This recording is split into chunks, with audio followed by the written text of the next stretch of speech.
Hello दोस्तों, कैसे हैं आप लोग। आशा करते हैं अच्छे होंगे। बेस स्टडी बाय सुशील सर चैनल पर आप सभी को स्वागत है। आज की क्लास में हम मैथ पढ़ने वाले हैं। मैथ के कुछ बेसिक कंसेप्ट 1.1 का मैथ में बेसिक कंसेप्ट जो भी है वो बेसिक कंसेप्ट पढ़ने वाले हैं। और क्लास 10वीं के साथ साथ ये बहुत सारे कंपटीशन एग्ज़ाम में भी पूछा जाता है, तो आप अच्छे से अध्ययन करें। और यदि आप ये अगर पीडीएफ लेना चाहते हैं, हमारी ये पीडीएफ अगर आप लेना चाहते हैं तो पीडीएफ आप लोग को हमारे डिस्क्रिप्शन बॉक्स के नीचे क्लिक कीजिएगा और डिस्क्रिप्शन बॉक्स पर क्लिक करने के बाद डायरेक्ट टेलीग्राम पर जाइए और टेलीग्राम को फॉलो कर लीजिए और टेलीग्राम पर ये पीडीएफ हम सेंड कर देंगे। तो चलिए आज की क्लास में हम समझते हैं कुछ बेसिक पॉइंट क्लास 10वीं का वास्तविक संख्या से। उसके बाद हम प्रश्नावली 1.1 को स्टार्ट करेंगे। चलिए हम क्वेश्चन नंबर फर्स्ट पर चलते हैं। वास्तविक संख्या किसे कहते हैं? वास्तविक संख्या किसे कहते हैं? इसको इंग्लिश में हम रियल नंबर कहते हैं। वास्तविक संख्या किसे कहते हैं? तो सभी परिमेय संख्या और अपरिमेय संख्या को सम्मिलित रूप को वास्तविक संख्या कहते हैं। तो सभी परिमेय संख्या और अपरिमेय संख्या को सम्मिलित रूप को हम क्या कहते हैं? वास्तविक संख्या। तो परिमेय और अपरिमेय क्या होते हैं, इस सब को बारे में जान लेते हैं। परिमेय संख्या और अपरिमेय संख्या। परिमेय संख्या उसे कहते हैं जिसको हम वर्गमूल निकाल सकते हैं, ये सिंपल लॉजिक है। अपरिमेय संख्या उसमें नहीं निकलता है। जैसे अगर हम बात करेंगे परिमेय संख्या और अपरिमेय संख्या को, जैसे अगर हम बात कर लेंगे √3 को। √3 क्या है? अगर √3 की बात करेंगे √3, तो ये क्या है? ये वास्तविक संख्या हो गया। अगर और सा ऐसे बात करेंगे 2 क्या, ये 5, तो ये क्या हो गया? ये वास्तविक संख्या हो गया। अगर और जैसे हम अगर बात करेंगे √15, तो इसको वर्गमूल नहीं लिखेगा, ये क्या होगा? वास्तविक संख्या होगा। और बात करेंगे 7 कितना 15, तो ये क्या है? वास्तविक संख्या है। तो ये सब क्या है? वास्तविक संख्या है।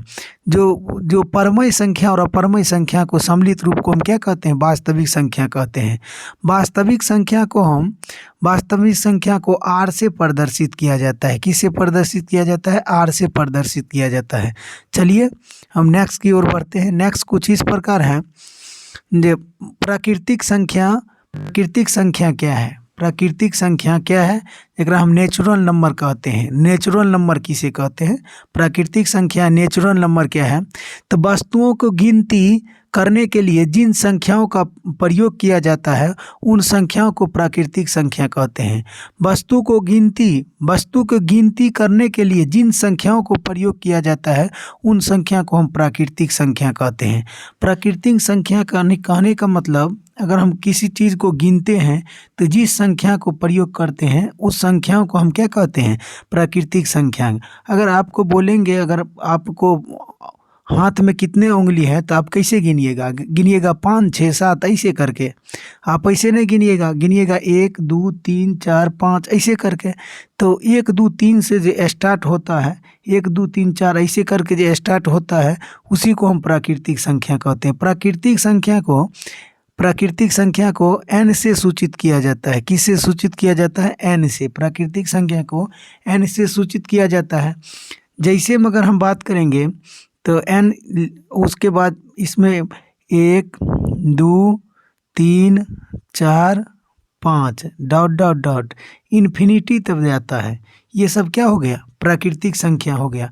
प्राकृतिक संख्या अधिकांश हम प्रारंभ कहाँ से होता है? आपको बोलेगा प्राकृतिक संख्या प्रारंभ कहाँ से होता है? तो 1 से शुरू होता है। कहाँ शुरू होता है? 1 से। प्राकृतिक संख्या जितने भी है उससे किससे शुरू की जाती है? 1 से शुरू की जाती है। चलिए नेक्स्ट पर बढ़ते हैं। पूर्ण संख्या किसे कहते हैं? पूर्ण संख्या किसे कहते हैं? और इसको हम इंग्लिश में क्या कहते हैं? Whole number. तो पूर्ण संख्या होल नंबर क्या है? यदि प्राकृतिक संख्याओं में शून्य को शामिल कर दिया जाए तो उन्हें हम पूर्ण संख्या कहते हैं। प्राकृतिक संख्या अभी आप लोग जाने हैं जो 1 से शुरू होता है, 1 से जो जाए और इन्फिनिटी तक रहते हैं उसी को हम प्राकृतिक संख्या कहते हैं। तो यदि प्राकृतिक संख्याओं में, वही प्राकृतिक संख्या में और शून्य को शामिल कर दिया जाता है तो उसे हम क्या कहते हैं? पूर्ण संख्या कहते हैं। पूर्ण संख्या को W से प्रदर्शित की जाती है। किससे सूचित की जाती है? W से प्रदर्शित की जाती है। अगर पूर्ण संख्या की बात करेंगे, पूर्ण संख्या प्राकृतिक संख्या क्या है? तो प्राकृतिक संख्या को सम्मिलित रूप को प्राकृतिक संख्या में अगर शून्य जोड़ दिया जाए तो वो पूर्ण संख्या होगा। जैसे अगर हम प्राकृतिक संख्या की बात करेंगे तो 1 2 3 4 5 डॉट डॉट डॉट इन्फिनिटी तक रहता है, और इसमें अगर हम शून्य जोड़ दें तो ये क्या हो गया? पूर्ण संख्या। तो शून्य संख्या का आप लोग से पूछा जाएगा, शून्य संख्या का स्टार्ट कहाँ से होता है? तो 0 से प्रारंभ होता है। कहाँ से? 0 से स्टार्ट होता है शून्य संख्या। इसी को हम क्या कहते हैं? पूर्ण संख्या कहते हैं। चलिए नेक्स्ट की ओर बढ़ते हैं। नेक्स्ट कुछ इस प्रकार है, पूर्णांक संख्याएं किसे कहते हैं? पूर्णांक संख्या किसे कहते हैं? तो पूर्णांक संख्या यदि पूर्ण संख्याओं के समूह में प्राकृतिक संख्याओं को ऋणात्मक मान को शामिल कर दिया जाए तो वो प्राप्त संख्याओं के समूह को हम पूर्ण संख्या कहते हैं। पूर्णांक कहते हैं। पूर्णांक को I से या Z से प्रदर्शित किया जाता है। पूर्णांक को अगर अंग्रेजी में बोल सकते हैं तो इंटीजर बोल सकते हैं, इंटीजर नंबर बोल सकते हैं। तो पूर्णांक को हम I और Z से प्रदर्शित किया जाता है। पूर्णांक यदि हम बात करेंगे पूर्णांक है तो पूर्णांक बोल रहा है यदि पूर्ण संख्या और प्राकृतिक संख्या, मतलब पूर्ण संख्या और प्राकृतिक संख्या को ऋणात्मक मान, माइनस वाले मान, ऋणात्मक मान को हम शामिल कर लिया जाए तो उसे हम क्या कहते हैं? जितने प्राप्त होते हैं समूह उसी को हम क्या कहते हैं?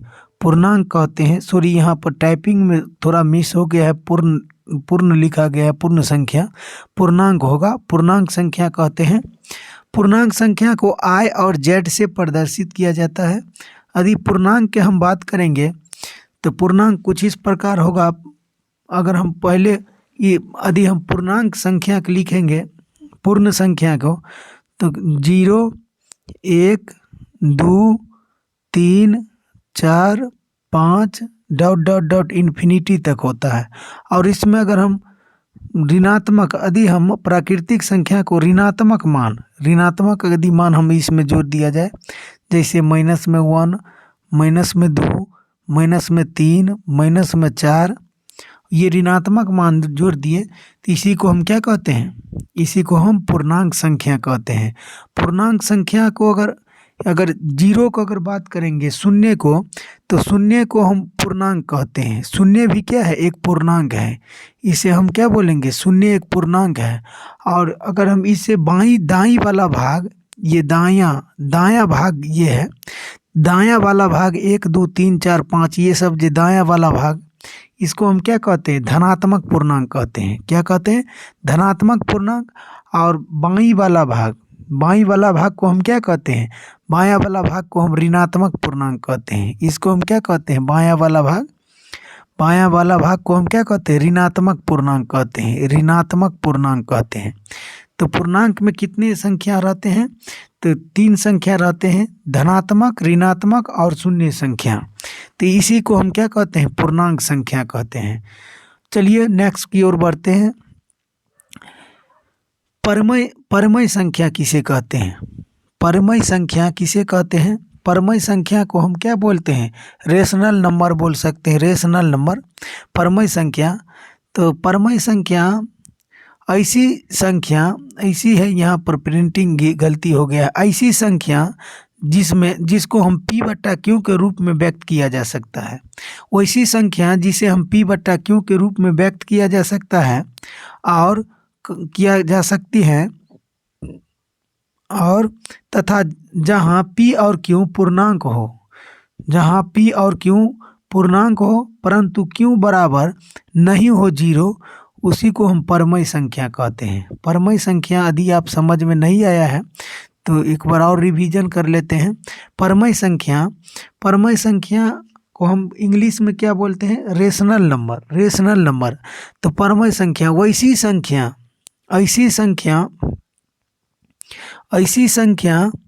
ऐसी संख्या जो p बटा q के रूप में व्यक्त किया जा सकता है। किस रूप में? p बटा q के रूप में व्यक्त किया जा सकता है, और p बटा q के रूप में व्यक्त किया जा सकता है, और तथा जहाँ p और q पूर्णांक हो, p और q क्या है? पूर्णांक है, और पूर्णांक हो p q बराबर नहीं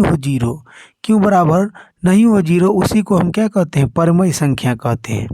परमय संख्या यदि हम बात करेंगे परमय संख्या के, तो परमय संख्या को अगर हम यहाँ पर लिखें, जैसे अगर बात करेंगे परमय संख्या यहाँ पर लिखें, जैसे अगर 2 बट्टा क्या हो? 5 हो, तो ये बोलेगा आपको परमय संख्या है या कि नहीं। तो हम सबसे पहले अंश और हर देखेंगे। अंश और हर पूर्णांक है, तो अंश भी पूर्णांक है और हर भी पूर्णांक है। ये दोनों पूर्णांक हैं, तो हम बोलेंगे ये क्या है? परमय संख्या है। परमय संख्या का अगर एग्जाम्पल लिया जाए परमय संख्या को, तो इस प्रकार हम लिख सकते हैं परमय संख्या को। परमय संख्या अगर निकालने के लिए अगर आप लोगों को दिया जाए, तो परमय संख्या क्या है? अगर q बराबर नहीं हो जीरो, इस प्रकार बोल सकते हैं परमय संख्या को। जैसे अगर हम बात करेंगे 2 बट्टा में 7, तो हमको देखना है अंश और हर दोनों पूर्णांक है। तो हम जानते हैं ऊपर वाला अंश भी क्या है? पूर्णांक है, और नीचे वाला हर भी क्या है? पूर्णांक है। तो हम मानेंगे ये क्या है? 2 बट्टा 5 7 क्या है? एक परमय संख्या है। यदि और ऐसे अगर बात किया जाए, जैसे अगर हम बात करेंगे माइनस अगर बात करेंगे माइनस 7 बट्टा 2, ये बोलेगा पूर्णांक है, ये बोलेगा परमय संख्या है। तो आप बताइएगा ऊपर वाला माइनस में भी क्या होता है? पूर्णांक में जाता है, क्योंकि परमय संख्या 3 कंडीशन में रहता है। तो ये भी पूर्णांक है, और नीचे वाला ये भी पूर्णांक है। तो हम बोल सकते हैं -7 बट्टा 2 क्या है? परमय संख्या है। क्या है? एक परमय संख्या है। यदि हम बात करेंगे 2.5 बट्टा में 7, तो इसको अगर बात करेगा ये परमय संख्या है, तो इसको हम व्यवस्थित ढंग से लिख सकते हैं, क्योंकि 2.5 को बट्टा में 7 पॉइंट हटा देंगे, पॉइंट उड़ा करके नीचे में 0 दे देंगे, तो 25 बट्टा में कितना? 70 हुआ। तो ये भी पूर्णांक है, और नीचे वाला ये भी पूर्णांक है। तो हम बोल सकते हैं 25 बट्टा 70 क्या है? परमय संख्या है। परमय संख्या के एक आध और एग्जाम्पल ले लेते हैं। अगर हम इस प्रकार लिखेंगे, रूट सिर्फ 5 लिखेंगे, अगर हम 5 लिखें तो ये परमय संख्या है, क्योंकि ये p बट्टा q के रूप में है कि नहीं। तो आप बोलिएगा इसको हम 1 दे सकते हैं नीचे में, क्योंकि आवश्यकता पड़ रहा है। आवश्यकता ही आविष्कार का जननी होता है। तो इसे हम क्या p दे देंगे, और नीचे वाले ये q। तो ये क्या हो जाएगा? वो p का मान कितना हो गया? 5, और q का मान कितना हो गया? 1। तो ये p बट्टा q के रूप में है, तो इसे क्या है? इसे हम क्या बोलेंगे? पूर्णांक बोलेंगे। तो पूर्णांक कुछ इस प्रकार होता है। अगर एग्जाम्पल लिया जाए, तो अगर हम लिखेंगे 5 बट्टा 0, बोलेगा ये पूर्णांक है? तो नहीं, ये पूर्णांक नहीं है, क्योंकि अंश हर में क्या हो गया है? 0। हम वहाँ परिभाषा बताए थे जहाँ q बराबर नहीं हो 0, लेकिन यहाँ पर 0 है, तो ये क्या है? इसको हम पूर्णांक नहीं बोल सकते हैं, इसको हम परमय संख्या नहीं बोल सकते हैं। यदि और अगर बात किया जाए 2 बट्टा 0, तो ये परमय संख्या है? तो हम नहीं बोल सकते हैं, क्योंकि q के रूप में ये नीचे वाला q है। q बराबर आ गया 0। हम परिभाषा दिए थे जहाँ पर q बराबर नहीं हो 0, तो ये क्या होता है? परमय संख्या। तो यहाँ पर q बराबर 0 है, तो ये हम परमय संख्या नहीं बोल सकते हैं।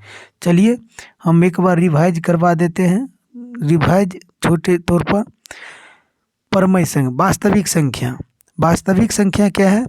वास्तविक संख्या को अगर हम बात करेंगे तो रियल नंबर वास्तविक संख्या क्या है? तो सभी परमय संख्या और अपरमय संख्या को सम्मिलित रूप को हम क्या कहते हैं? वास्तविक संख्या कहते हैं। वास्तविक संख्या को किससे प्रदर्शित की जाती है? आर से प्रदर्शित की जाती है। वास्तविक संख्या यदि बात करेंगे दूसरे पॉइंट में, रियल प्राकृतिक संख्या क्या है? नेचुरल नंबर तो वस्तुओं की गिनती करने के लिए जिन संख्याओं का प्रयोग करते हैं उन संख्याओं को प्राकृतिक संख्या कहते हैं। प्राकृतिक संख्या को n से प्रदर्शित किया जाता है। अगर प्राकृतिक संख्या का अगर बात करेंगे तो कहाँ चालू होगा? 1 2 3 4 5 6 इस प्रकार क्या होगा? इन्फिनिटी तक चले जाएगा। इसी को हम क्या कहते हैं?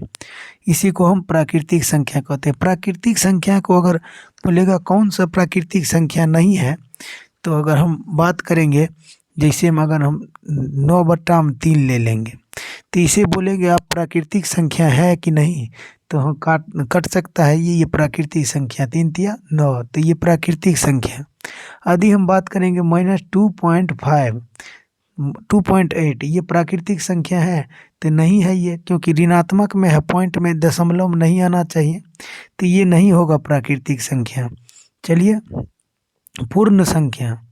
पूर्ण संख्या का बात करेंगे। पूर्ण संख्या तो पूर्ण संख्या यदि प्राकृतिक संख्याओं में 0 शामिल कर दिया जाए तो उन्हें हम क्या बोलते हैं? पूर्णांक कहते हैं। पूर्ण संख्या को W से प्रदर्शित की जाती है। यदि बोलेगा पूर्ण संख्या कौन सा नहीं है, 0 पूर्ण संख्या है, तो आप एकदम इन्फिनिटी बोलिए 0 पूर्ण संख्या है, क्योंकि प्रारंभ क्या है? 0 से होता है पूर्ण संख्या को। पूर्ण संख्या अगर हम बात करेंगे 2.7 तो ये पूर्ण संख्या है, तो नहीं, ये पूर्ण संख्या नहीं है। यदि हम बात करेंगे -2.1 तो ये पूर्ण संख्या है, तो नहीं होगा, क्योंकि पूर्ण संख्या को हम दशमलव में नहीं लिख सकते हैं। चलिए यदि पूर्णांक की बात करेंगे तो यदि अपूर्ण संख्याओं को समूह में प्राकृतिक संख्या को ऋणात्मक मान को शामिल कर दिया जाए तो वो प्राप्त संख्याओं के समूह को हम पूर्ण संख्या कहते हैं। पूर्ण संख्या को I और Z से प्रदर्शित किया जाता है। पूर्णांक संख्या तो पूर्णांक संख्या अगर हम बात करेंगे -4 -3 -2 -1 और 0 और 1 2 3 4 ये सब क्या हो गया? पूर्णांक हो गया। और परमय संख्या तो अब बताइए, आइए, ये परमय संख्या वैसी संख्या जो P/Q के रूप में व्यक्त हो, P/Q के रूप में व्यक्त हो और P/Q के रूप में व्यक्त हो और करते हो, और जहाँ Q और P पूर्णांक हो, ये दोनों पूर्णांक हो, और P बराबर नहीं हो 0, P बराबर क्या हो? नहीं हो 0, उसी को हम क्या कहते हैं? पूर्ण संख्या, परमय संख्या कहते हैं। परमय संख्या जैसे हम बात करेंगे एक एग्जाम्पल के तौर पर, जैसे अगर 5/2/5 ले लेते हैं, तो यहाँ पर जहाँ P/Q के रूप में व्यक्त हो तो ऊपर वाला क्या होगा? P हो गया, और नीचे वाला क्या हो गया? Q हो गया। तो ये P/Q के रूप में है, तो इसी को परमय संख्या कहते हैं। अगर 5/0 ले लेते हैं तो यहाँ पर नीचे में दिया है जहाँ पर Q बराबर नहीं हो 0, लेकिन यहाँ पर 0 आ गया है, तो इसको हम क्या बोलेंगे? प्राकृतिक परमय संख्या नहीं बोलेंगे। तो चलिए कुछ इतना ही बेसिक कंसेप्ट है। अब अगले क्लास में हम मिलेंगे प्रश्नावली 1.1 के साथ। जय हिंद।